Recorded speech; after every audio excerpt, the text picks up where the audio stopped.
paring Mike. Yung mga nagmamahal sa kanya sa bansa.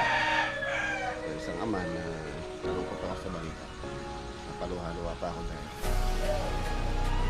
napakabait ko ang paring Mike. Last 2 weeks ago mga boss, ito yun. Ito yung magiging bridge papunta naman sa ibugan mo yung kaya no?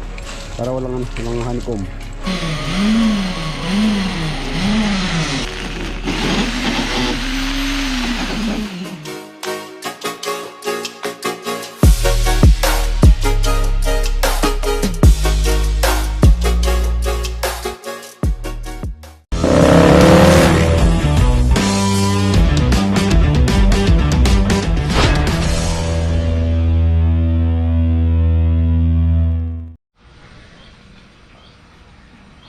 Good morning.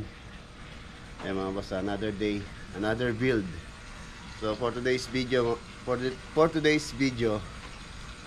saan po tayo ngayon sa private villa project. Ngayon po yung schedule ng pouring, concrete pouring sa concrete slab sa second floor nitong project sa building A.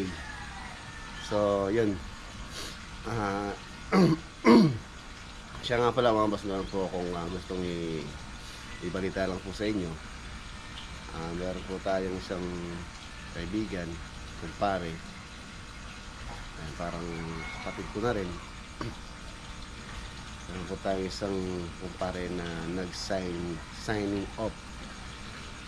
Si paring Mike. Yung po mga nagmamahal sa kanya, si paring Mike, si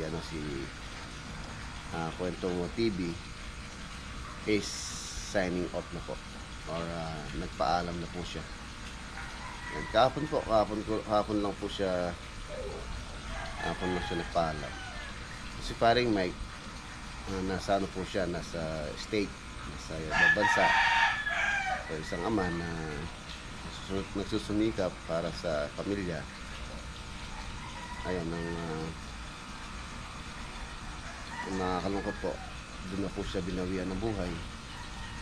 Bale, yung mga nagtatanong kung ano po yung naging cause ng kanyang pagpanaw. Ano po siya, may sakit po siya sa puso. Although na-opera naman po siya doon, niligyan siya ng pacemaker. Pero hindi po kinaya ng kanyang katawan din na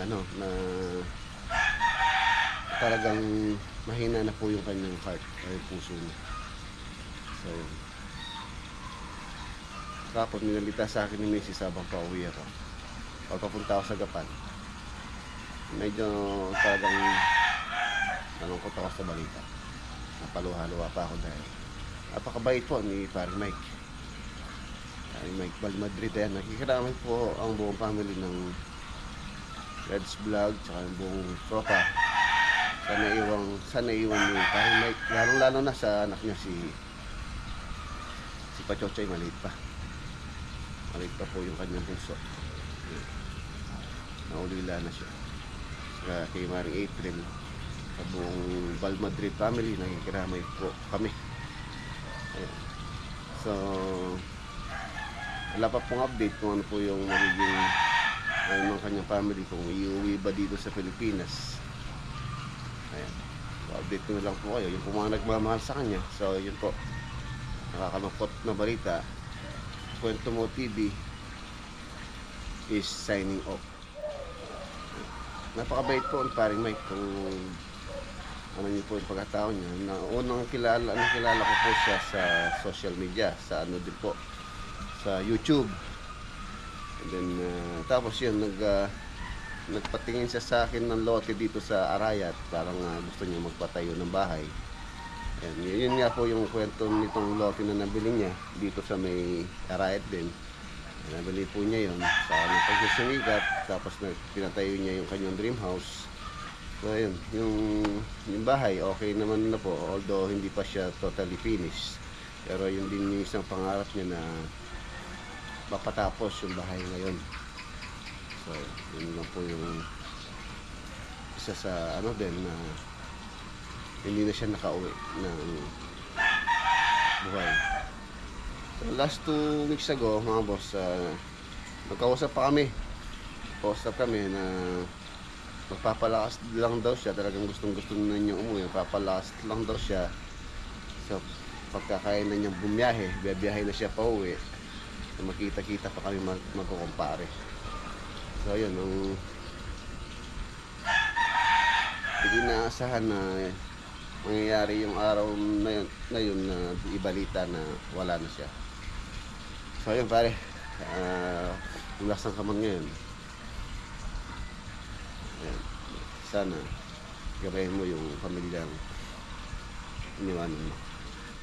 OFW na ay isang ama na nagsumikap sa kanyang family. Nakakalungkot, hindi na siya nakabalik.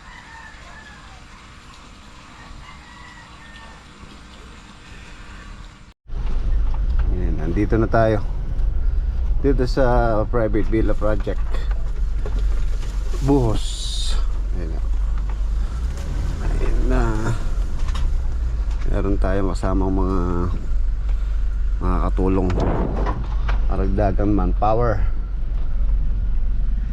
Ito palang si Tamtam ang ginamit po namin.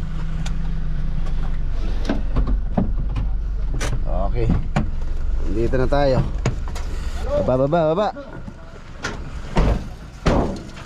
Di malalakas ang sinama ko. Malalakas kumain. Si Sunny Boy. Si Coco malakas. Ano malakas? Malakas kumain.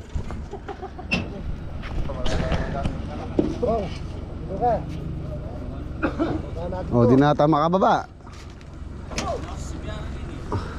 Amusal muna tayo. Paluto ang amusal dyan.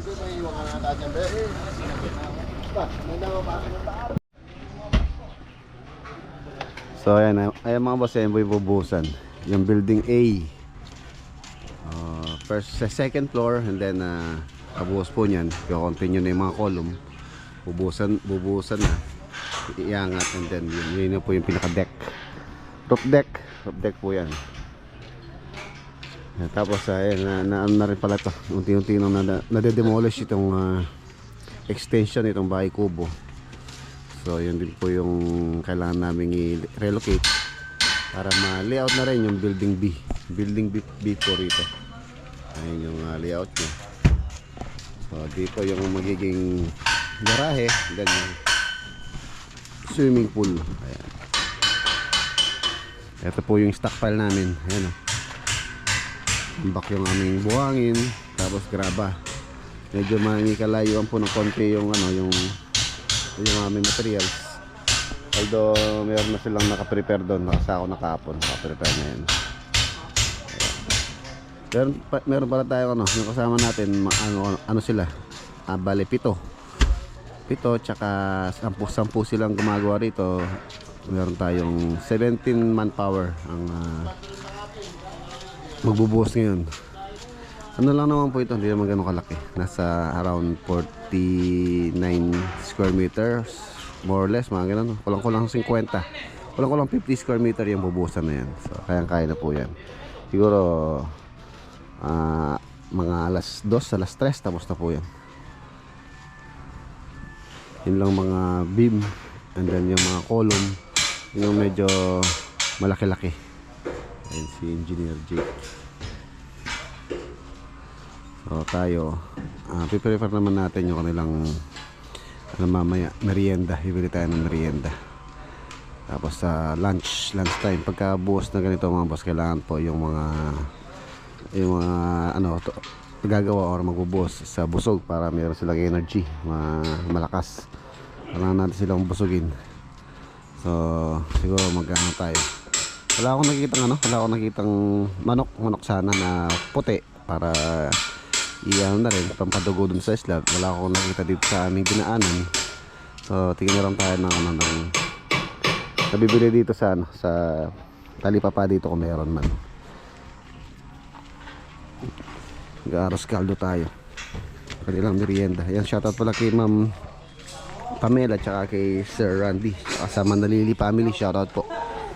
Ayun na po yung inyong private villa, soon to rise na yung private villa.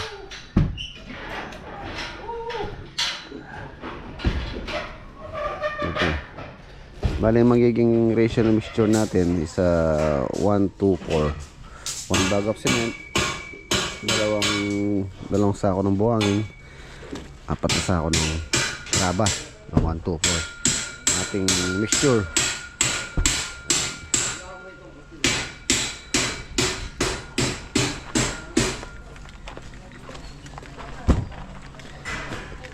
Ito yung pawid na nabaklas.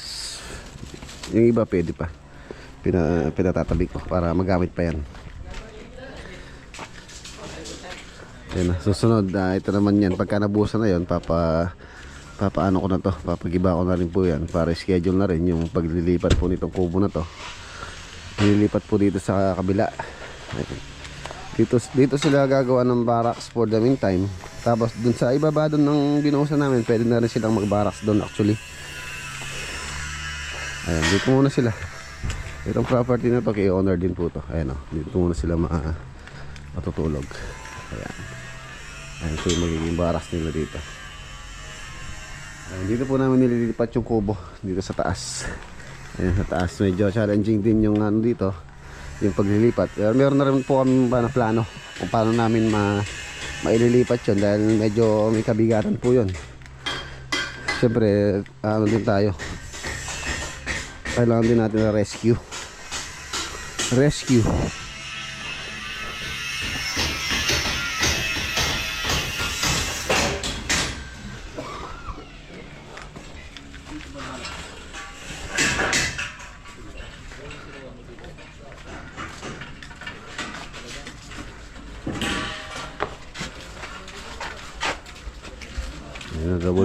Double check lang yung mga slab support para sure na hindi bibigay. Mga soaring jack.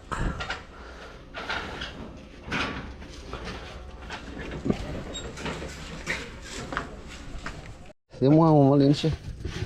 Bibili muna tayo ng marinat. Luglugan mo muna. Luglugan mo na, lagyan ng tubig tsaka yelo.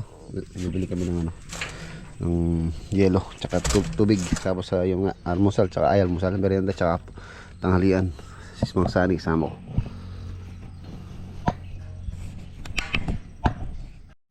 Malinis na. May marami pa yun ha. Sige, hindi muna tayo. Anong gusto mong ulam? Sigang. Anong sigang? Sigang palaka. Ayaw ito. Ay.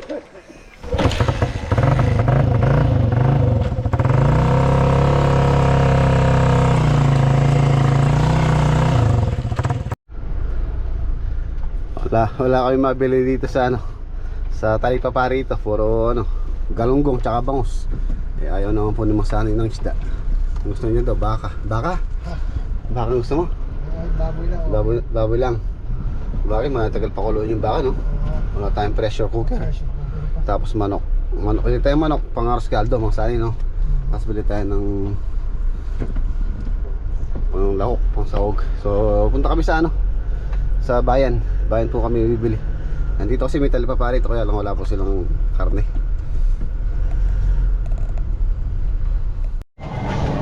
Dito marami na kami mabibili ni Sunny Boy rito. Tingin ka. Baboy saka manok. Ayun o. Butol. Ang Sunny. Manok saka baboy. Alamansi yung Sunny ito.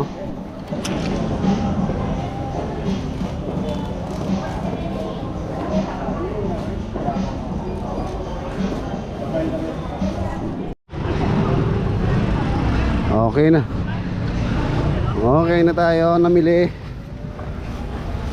Yan, lagyan mo lang dyan, hindi naman siguro makawala yan. Okay, nandito na tayo. Magluluto na si Osana niyan. Hindi nalagyan na to, dito na lang. Okay. Sige, luto ka na muna.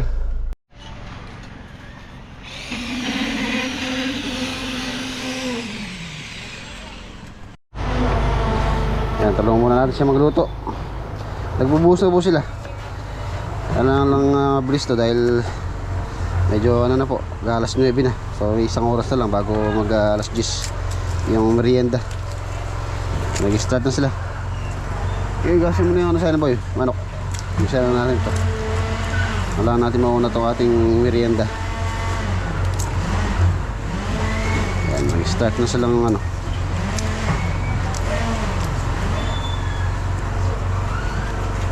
Try na lang mag-isa.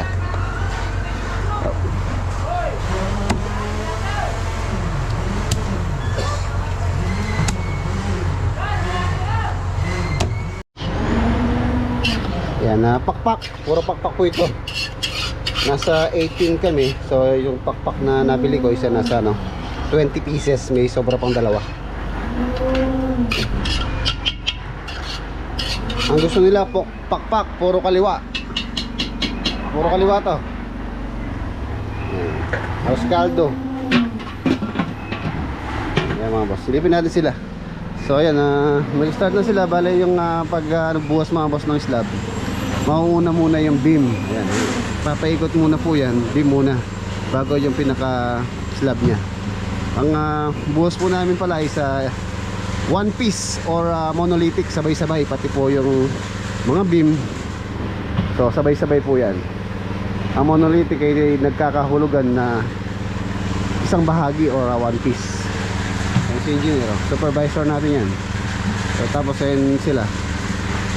Ano lang naman po ito, sa tansya ko mga alas 2, alas 3, tapos po ito. Hindi naman po siya ganun kaluwang. So si Mang Sani, nire-ready na niya yung pananghalian. Pagkatapos nung ano na yan, yung arroz caldo, magsasaing na. Tapos pinapakulo na rin yung ang pinili pala namin na nagustuhan ni Mang Sani sa pata. So sinigang na pata ng baboy ng Mang Sani. Tapos mayroon kasamang mga gulay.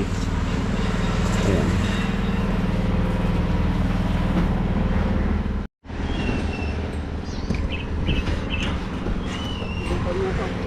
Ayan mga boss, ito po yung binubuhasan natin.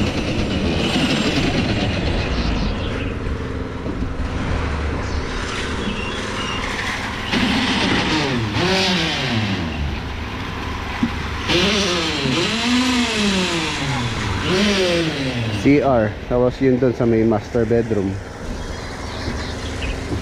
So, mamaya tingnan natin yung ano nito, yung floor plan. Tapos sa taas nito mga boss, isa pa yung bubusan namin ditong slab, bale yung deck, roof deck na. Yun din yung medyo mahirap dahil mataas na po. So dadagdag tayo ng manpower pagka sa ano naman, sa deck. Pang third floor na po yun.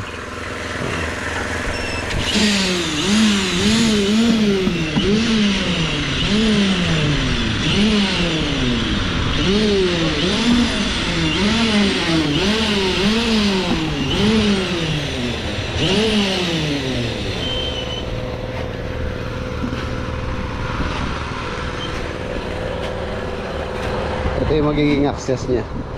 Pagdanan dito po yung magiging staircase. Tapos ito yun, ito yung magiging bridge papunta naman sa building B, papunta ron. So kadugtong po yan.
Ito na yung arroz caldo. Merenda muna pagkatapos yun.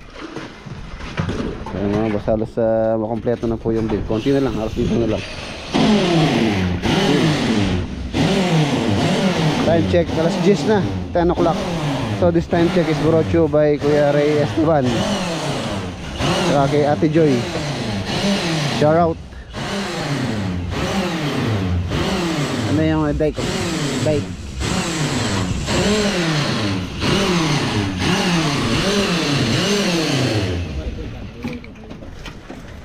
Di Mario, dito sa may poste na to. Uy, Kenny, ibuga mo yung kaya mo. Para walang honeycomb.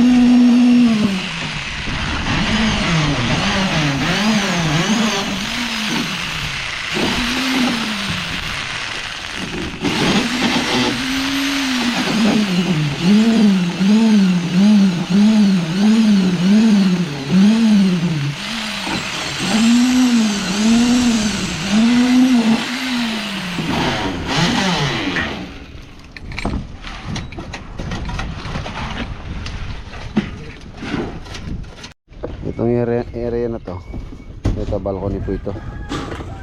Ang balcony, tapos yun doon, yun, ano na po yan, sakop na ng master bedroom yun doon. Master bedroom. Tara, merienda muna. Luto ko na rin yung oras caldo. Oras caldong manok. Malaglag naman tayo dito. Yung oras caldo. Oh, isang pakpak. Isang pakpak. Tayo ng sarap po. Ubusin nyo to ha. Huwag kayong magtitira dyan. Panyarok yung mabilis oh. Oh. Yun. Oh, pila-pila lang kayo. Huwag kayong mag-away ha.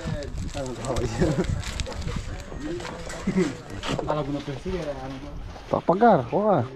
Puro ano yan, puro kaliwa, pakpak niya. Tapos ando na yun. Nano? Mang Wanits. Ay, gusto niya kanin. Ayaw niya. Yung sinangag. Oh. Anong gusto mong ilagay ng alikabok? Ikaw kumakain ito. Yun. You know. Yan oh, luto na yung lunch. Ano po ito, pata ng baboy yan oh. So ito yung lunch namin. Tingnan natin, si Mang Sani nagluto. Ay, nako, sarap. Asim kilig. Tamang-tama yan sa mainit na panahon. May sabaw. Ayos na, Mang Sani. Anong oras na ba? Mag-alas 12 na pala. Silipin natin kung ano na yung lagay. Matatansya na natin yan kung anong oras matatapos. Sa palagay ko mga alas 3, mga ganun. Alas 5, meron yun. Mamas ito yung nabuhusan. Alas 12. Pero nasa ano, nasa palagi ko mga 20% lang. So possible 3. Alas 4, alas 5, hanggang siguro. Mas mabilis. Hindi mahulog ako dyan. Dalawa tayo dyan.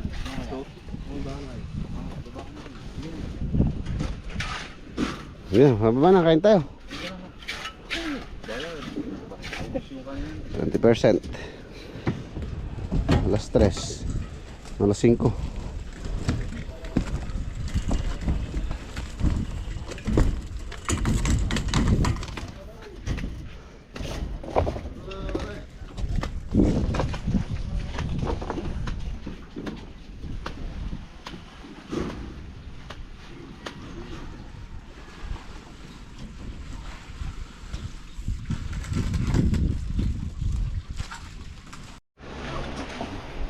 Kainan na. Dito tayo. Wala tayong ano, mesa. Kumakain na rin po sila.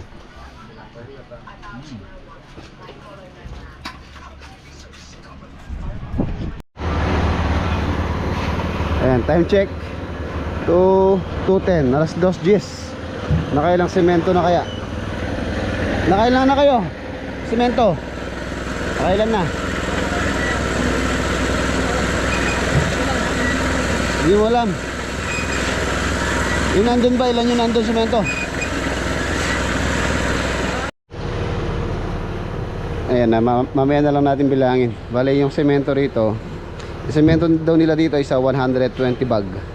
So mamaya tingnan natin kung ilan yung matitira. So ano na natin kung nakailang semento. Pero sa palagay ko mga boss, halos nakamahigit 50 na to.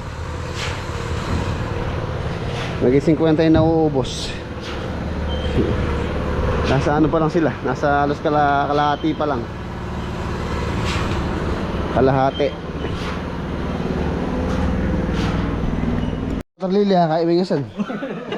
Ayun mga boss, merenda muna tayo. Oh. Ano nga tawag dito sa tinapay na to? Ang tawag doon Tawag dito?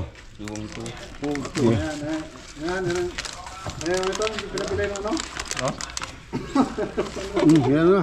Ako. Konti na lang, mga rips. Konti na lang. Pabutyo kasi yung tabutyo eh. Tabutyo mo. Ano naman? Wag, kaibigan tayo. Ginaganyan mo. Sakto-sakto to. Sa'yo dalawa. Tapos subusin mo rin yan, oh. Ayun pa, oh. Oh. Lista yan. Pag hindi mo inubos. Oh. May lugaw pa pala dun. May lugaw pa dun. Mamaya na po. Meron pa sinigang na pata. Dami pala. Oh, kumusin nyo rin. Safety mo na, no? Dami pa niya, no? Mamayang gabi. Ilan taong ka na, mga Onyx? Ilan taong ka na? 25. Kailan ka nag-birthday? June 12. June 12 pala, araw nakagitingan.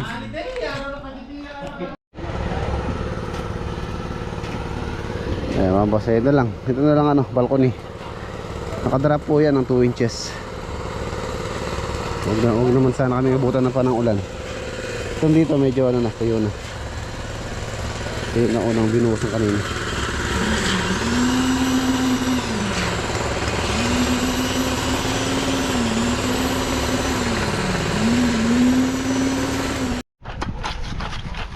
Konti na lang. Tapos na po yung buhos. So mamaya malalaan natin kung ilang bag. Ang estimate ko dito siguro mga mga 60 bag. Pero sa sa palagay ko lampas pa po. Lampas pa sa 60. Ang po kasi dito, maraming kinain na concrete, yung beam. Yung beam tsaka yung mga soroho na poste, yung dugtong na poste. So monolithic ang buhos po namin, sabay-sabay po, pati yung beam. Ayan. Ayan siya, ito CR. Ang mga CR kadalasan naman po, yung mga CR dapat naka-drop siya ng at least 2 inches. Ayan. Ito po yung magiging CR ng itong master bedroom. Ayan, ito na po yung magiging master bedroom. Tapos may CR din siya doon. 1, 2, bali 5 bedroom po ito. Doon yata bedroom din yun kung hindi ko nagkakamali. Tapos doon sa kabila tatlong bedroom, doon dito 2. And then yung sa taas, ano na po yan, deck, roof deck. Tapos din yung ang ganda nito pagkano. Tapos dito po yung swimming pool na po yan, kung saan nakapwesto yung concrete mixer.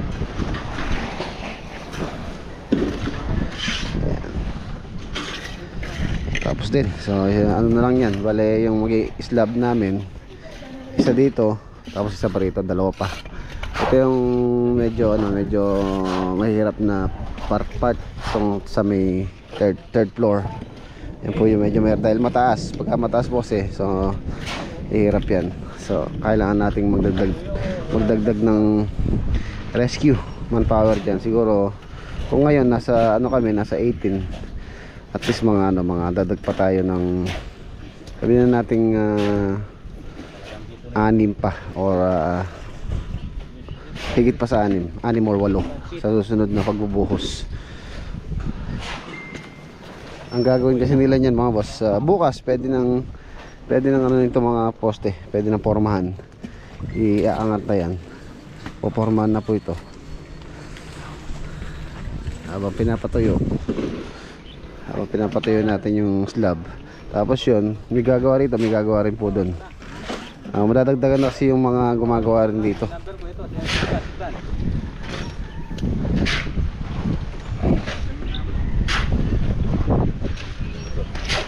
Para ma-relocate na rin yung kubo na yun. Pag-iba ko na yung ano na yun, yung extension nya. Ayun yung platform, dun po namin nilalagay.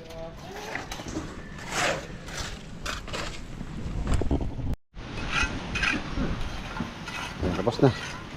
Okay na po.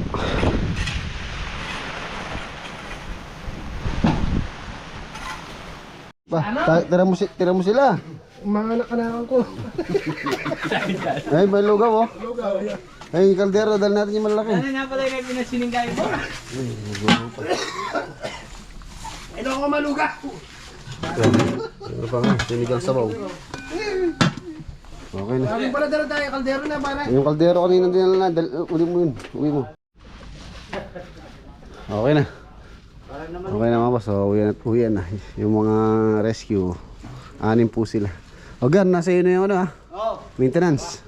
Ayusin mo. Pampatanggal ng pagod. Nagkiwan ako ng pampatanggal ng pagod sa kanila. Para ma-control yata yung ano. Ay, nakailang semento pala. Kasi. Nakailang semento. Mahal simento daw. Nalo nyo. Na? 76. Ayan, 76 bag. Ito po si malaking ano, kinain dahil malaking biga, yung beam. So 76 bag sa halos 50 square meter na slab. Monolithic, sabay po yung beam. Ayan tayo.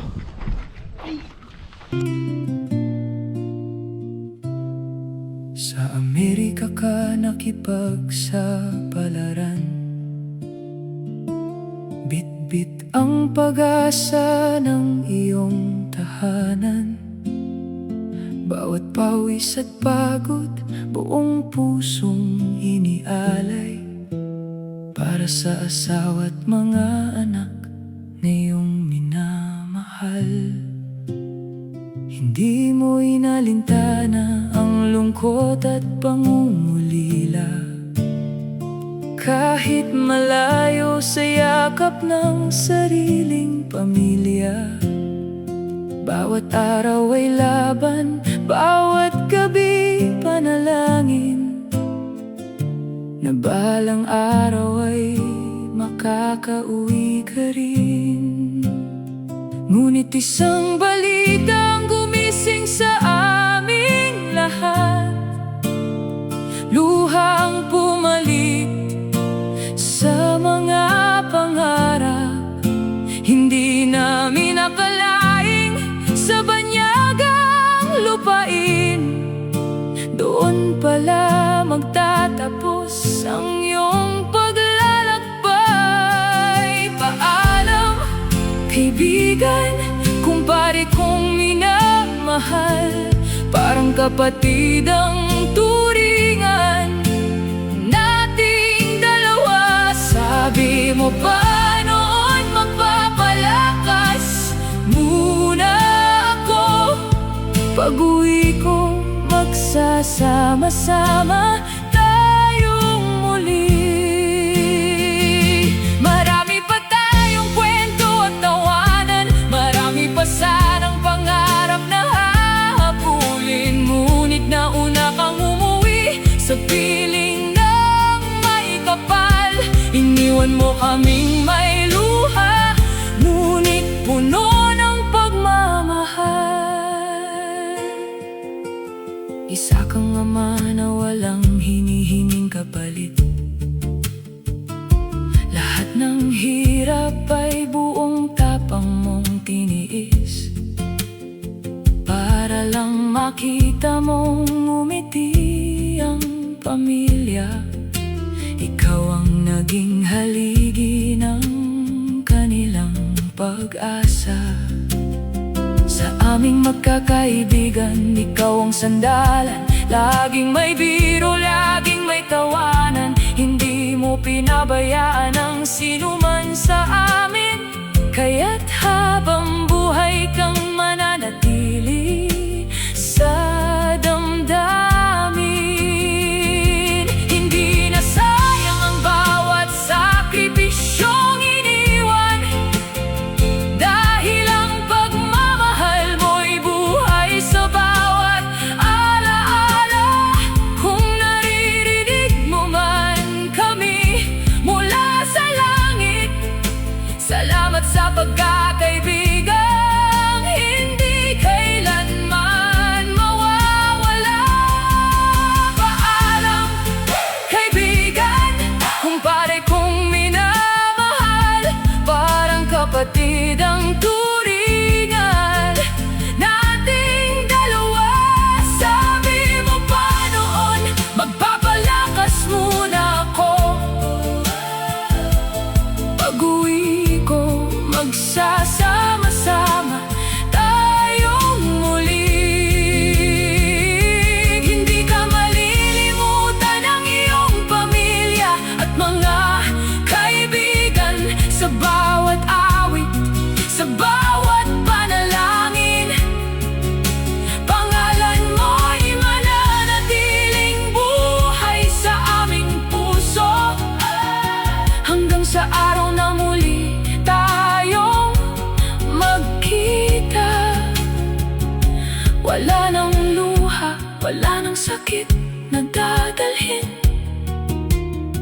Magkakasama na naman tayong tatawa, gaya ng ipinangako mo noon. Hanggang sa muli, kaibigan. Lumipad ka ng payapa, kaibigan kong mahal. Ang iyong kabutihan, pagmamahal at sakripisyo ay hindi kailanman mababaon sa limot. Habang may pusong tumitibok,